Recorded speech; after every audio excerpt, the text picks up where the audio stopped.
Nitish BJP की दोस्ती में दंगों से आई दरार। वो FIR कुछ भी नहीं है, वो रद्दी का टुकड़ा नहीं है, वो पूरी तरह फेंकने के लायक है, वो कागज का पुलिंदा। अरिजीत चौबे को ही गिरफ्तारी के बाद बीजेपी को नीतीश की ललकार।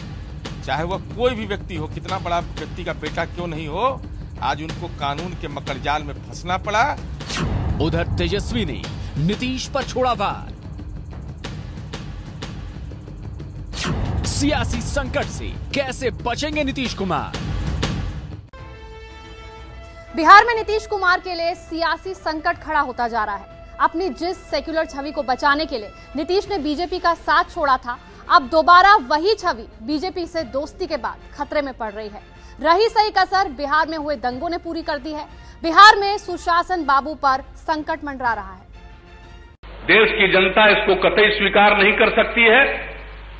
हम कभी भी विभाजनकारी धारा को स्वीकार नहीं कर सकते हैं। आया तो बार बार संदेशा अमीर का, हमसे मगर हो न सका सौदा जमीर का। बिहार के मुख्यमंत्री नीतीश कुमार का ये तब का बयान है जब उन्होंने बीजेपी से दोस्ती तोड़ी थी। लालू प्रसाद यादव का दामन थामा था, लेकिन वक्त बदला तो दुश्मनी भी दोस्ती में बदल गई। जिस विभाजनकारी धारा में बहने से नीतीश ने इनकार कर दिया था, उसी धारा पर वो अपने आप को बचाने के लिए एक बार फिर सवार हो गए।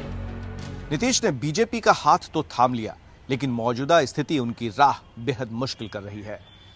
बिहार में दंगे की आग उन्हें जला रही है, जो उनके राजनीतिक भविष्य पर सवालिया निशान लगा रही है, क्योंकि आरोप भी उन्हीं पर है जिनका दामन नीतीश ने फिलहाल थाम रखा है। बिहार के 6 जिले दंगों की चपेट में हैं। केंद्रीय मंत्री अश्विनी चौबे के बेटे अरिजीत चौबे पर भड़काऊ भाषण देने का आरोप है। अरिजीत चौबे ने आज सरेंडर कर दिया, जिसके बाद उन्हें गिरफ्तार कर लिया गया। वो न्यायिक ढंग से उसकी लड़ाई लड़ रहा है, वो सड़क पर भी लड़ेगा। वो जनता के सामने जय श्री राम वंदे मातरम कहा है, वो न्यायालय के साथ न्यायालय का सम्मान करते हुए उसने सरेंडर किया।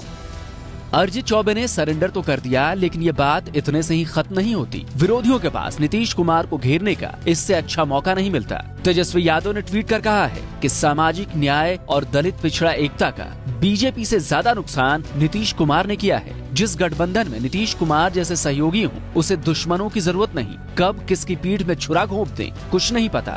दुश्मन सामने से लड़ता है, लेकिन नीतीश जी जैसे दिखावटी दोस्त पर्दे में रहकर घात करते हैं। जाहिर है तेजस्वी यादव जिस तरफ इशारा कर रहे हैं, उसका अंदाजा नीतीश कुमार को भी बखूबी है। अब नीतीश के सामने सबसे बड़ा सवाल ये है कि वो आगे क्या करेंगे।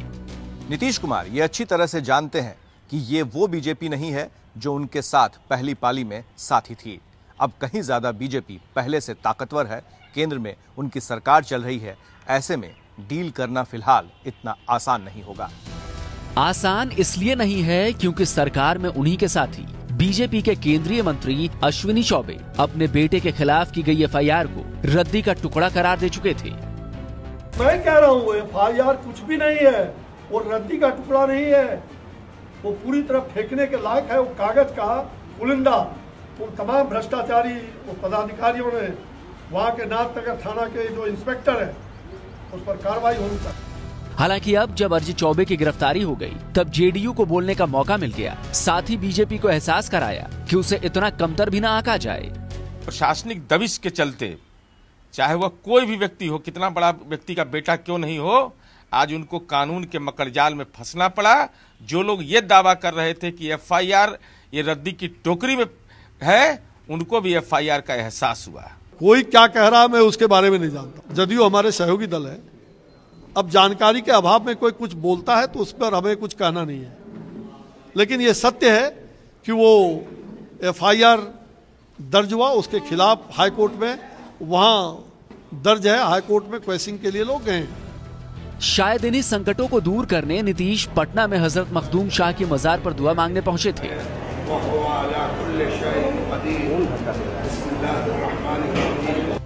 नीतीश कुमार को बेहद मंझा हुआ राजनेता माना जाता है। 2019 के चुनाव बेहद करीब आ चुके हैं और जाहिर है नीतीश भी इसमें अपनी जमीन तलाश रहे हैं, लेकिन दंगों ने उनकी राह मुश्किल कर दी है। अब उनके सामने परेशानी ये है कि ना तो निगलते बन रहा है और ना ही उगलते। देखना ये होगा कि नीतीश इस संकट से निकलने का कौन सा रास्ता अपनाते हैं। पटना से प्रकाश कुमार की रिपोर्ट। इस सोमवार से रात 9 बजे मैं पुण्य कुसुम वाजपेयी आ रहा हूं एबीपी न्यूज पर।